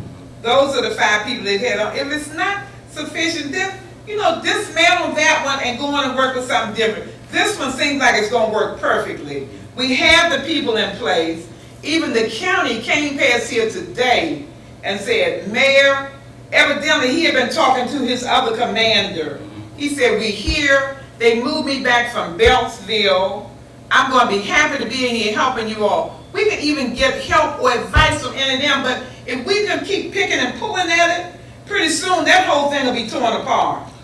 Now, right now, like I said, it's an ideal situation. The people got it, they got it ready to go. And plus, it's not going to be a long period of time before we have a solution. Mayor, may I ask a question? But if it keeps on, excuse me for a moment, council member. Okay.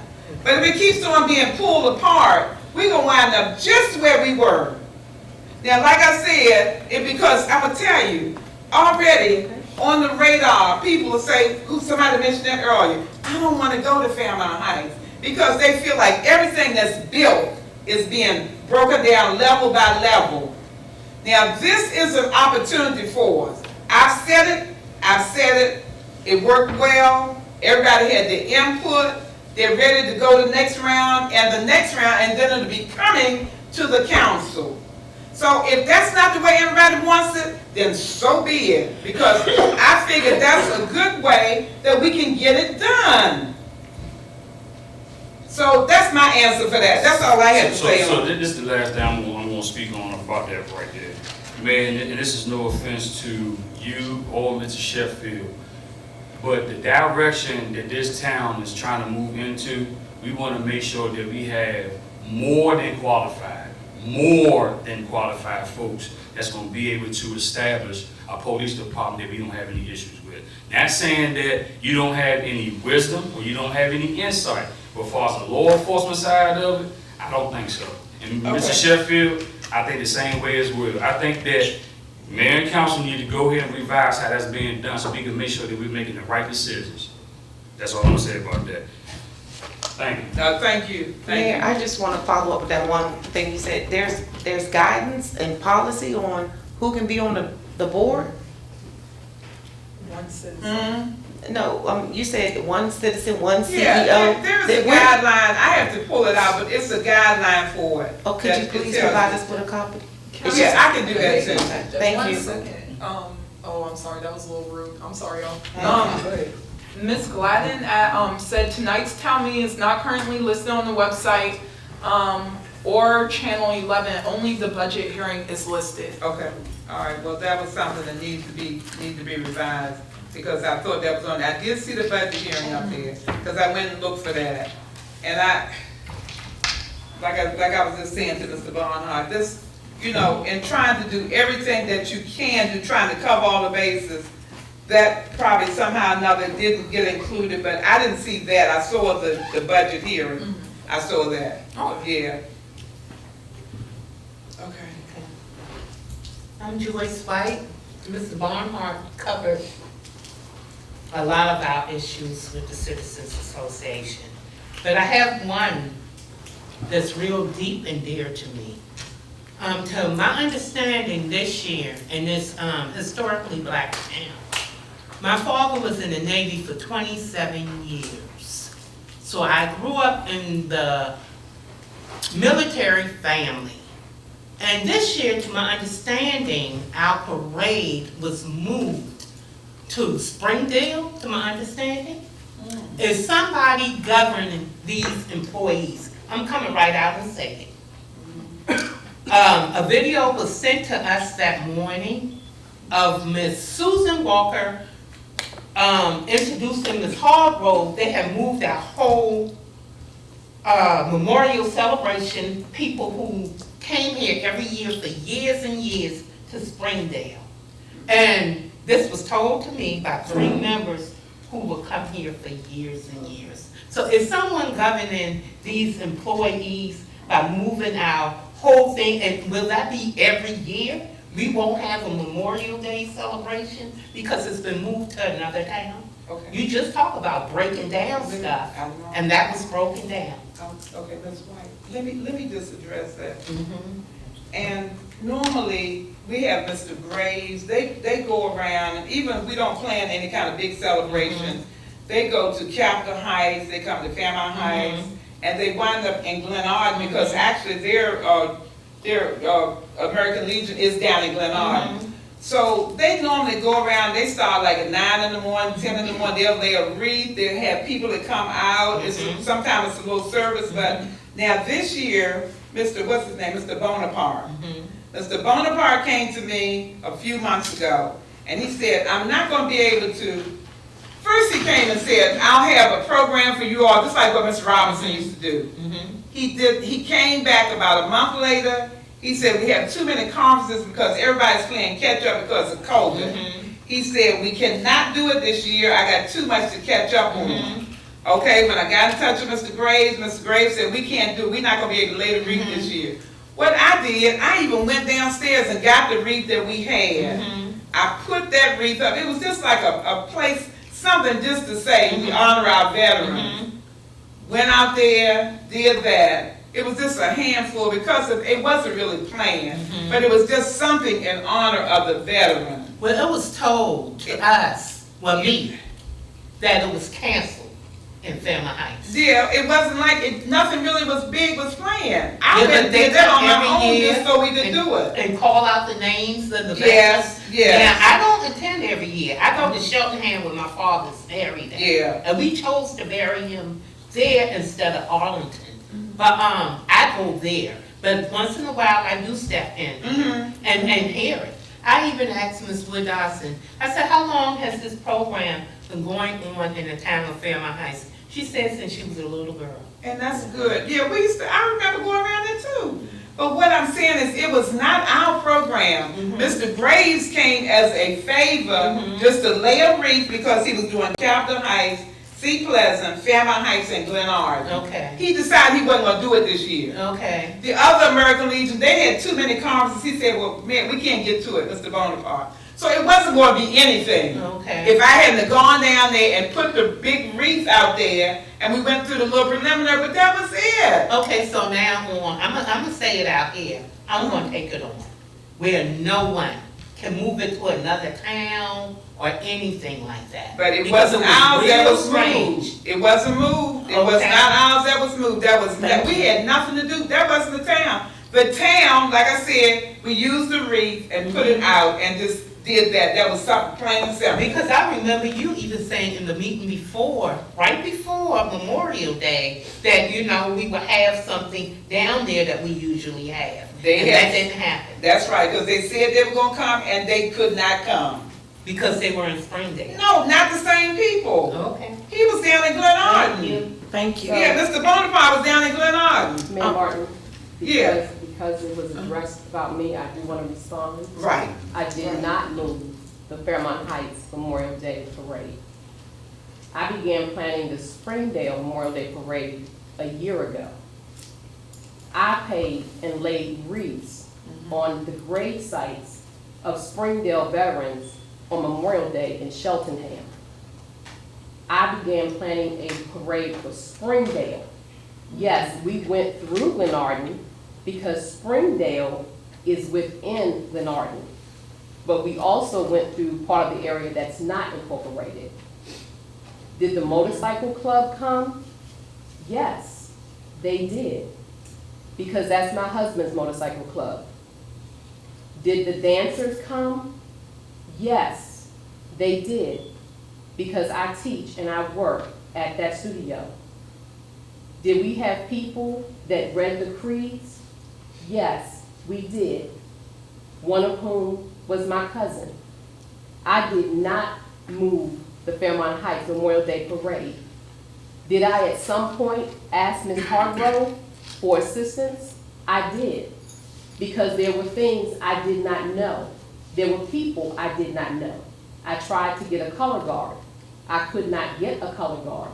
I didn't know about the color guard until Mrs. Hargrove told me. I had a missing man table, something I did not know about until my church members got involved to help me with the Memorial Day Parade.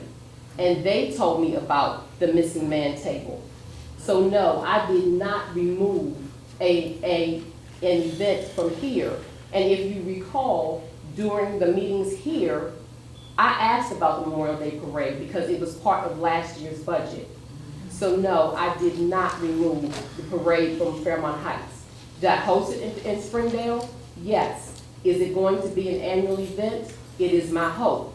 Will I lay wreaths again at my expense for the veterans of Fairmount Heights, of Springdale that I know about? Yes, I will. Because we had nothing in Springdale. There was an event in Glen Arden. We had nothing in Springdale. And for the record, I have also started trying to do the same thing in Lanham because there's nothing in Lanham. There's something in Greenbelt, there's something in Bowie, but there's nothing in Lanham. So I started trying to do the same thing, hopefully in 2023, with the committee that's going to work with me, so we'll have a parade in Lanham as well. Will the same bikers be invited? Yeah, because the bike group is big enough to do more than one parade. We did have bikers last year. Buffalo Soldiers did ride last year. I don't care about the bikers. I care about, Okay. you know, the veterans being read in the town of Fairmount Heights. I did not read the veterans at the ceremony. We did not read the fallen names. We read the creeds, but we did not read the fallen names because we didn't have all the fallen names to read. Yes. I have a question. Have you assisted with, prior to Fairmount Heights Memorial Day parades, and assisting them with things that go on? The only thing first parade I ever came to for Fairmount Heights was last year because my granddaughter danced. I had never come to one before that. Or hosted? No, I had never come to one before that, I had never hosted one before that. But after I came last year and I saw, I felt like this is something I want to do because we didn't have anything in Glen Arden, in Springdale. So what I did was after that parade, I then participated with National Council of Negro Women because they laid wreaths at Cheltenham. And so I connected with them to lay wreaths at Cheltenham. And it was during that time that I was able to connect with some people who were doing Memorial Day celebrations and recognitions. I didn't know, I didn't know the difference between Memorial Day and Veterans Day. I learned a lot about the difference between Memorial Day. Memorial Day is for people we have lost in battle, or people who are missing in battle. Veterans Day honors all those that veterans. served. So I did not know the difference until I met them and began talking to them. Okay, so we can actually, so you was there for this year, not knowing that Fairmount Heights wasn't gonna have. Fairmount Heights, Memorial. when you all said you weren't gonna have yours, I had already started Springdale. You said that? No, keep on. I don't recall saying that we wouldn't You wanna want say to something? have a memorial, but we know now for going forward that you have no involvement in Fairmount Heights, correct? I have no involvement in the parade. No, I've never had. Like I said, last year was my first time attending. I don't have any problems working with anything, but I didn't take anything from Fairmount Heights. I'm not saying you took anything, I'm just talking about your involvement. That I've you never- already, I've never had any. so are you gonna continue to support the Springdale and Lanham, knowing that Fairmount Heights need help as well? But there's nothing that says I can't support. I'm just asking. I did the last. I get it, I'm just asking. So are we gonna look for your support for next year's memorial, or? Yes, Okay, I have no reason not to support. okay. Okay. I have one Well, thank- other question. We have to really, who else do you have It's- another it's- question? I'm sorry, Councilwoman. Because, Will yeah, the town be open tomorrow? the town is gonna be open, yeah, some of us are going earlier, some of us are gonna stay the whole time, and it's gonna be a couple of people here as the day goes. Everybody's not gonna stay the whole time for the funeral. Okay, are we gonna put a notice on the door to let anybody who comes that at this time we're gonna be closed and we'll reopen, just to keep Well, we the can- community aware? Yeah, we can put a notice up. As it is, we have so much information right out front, and then we have to clear a space, because those two signs that were up for tonight's meeting, we'll take those down, we can put a notice up. As a matter of fact, on your way in, you working tomorrow? No, I'll be here tomorrow. Okay, can you fix one and put it up? I don't have a computer or a printer. Okay, all right, okay, please, What's thank supposed you. to be at 9? Just, yeah, we're gonna be, it starts at 9:10, they're gonna be through here. So you know what time. Okay. I feel If like you you're could come like upset about for- quarter to I feel nine, like I'm you're trying to yelling get at here me about. for no really good reason. I just asked, were we gonna notify the residents that we'll be closed temporarily tomorrow? I'm just asking you. And you was like, can you do it? Did you print it? I'm like, I haven't logged into one computer here. I don't have access to a computer or a printer. Okay, and There, please, calm down a little bit, no, please. but I mean, please, I'm not trying Thank to, you. Thank you. I'm not trying to even do all of that, I was trying to emphasize the point No, that you were all trying we to have put me on the spot saying you do it, like, Okay, never mind, okay, Never thank mind. you. Waiters, you Praise got the Lord. yeah. Praise the Lord, everybody. Praise the Lord. Amen. Hallelujah. Okay, at this time, I'll accept the motion Wait, for wait, wait, adjournment. I just want to give one full clarity, for some clarity and understanding, this is going to help. For our Memorial Day, Ms. White, in the past, the Memorial Day, and I'm going to say this real quick because we are ready to go. And things have been done a certain way for a period of time, and I think when it changes or it shifts, so a long time ago, Sylvan Vista used to do a lot in the community. And there are pictures of Sylvan Vista doing a Memorial Day. And I don't know when it changed, but when I came and became involved in the Memorial Day, the veterans of, it's at the top of the hill, I can't think of the name right now, 3272, I think. Yeah, 3226 or something, Right, yeah. they did it every year. So what they would do is they would let us know when they were gonna have it, and we would go and support, and they would expect the mayor, to give, words, and then we're council there for support. Mr. Jordan, our former veteran who is now deceased, and former council person, was a member of that same VFW club. So he would always keep it done. Mr. Richardson as well. And so it was kind of sort of like was their event.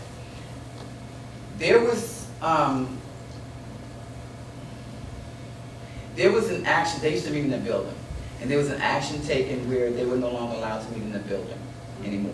And I think it was some offense taken. So that following year or something happened with that offense where they were not as involved anymore.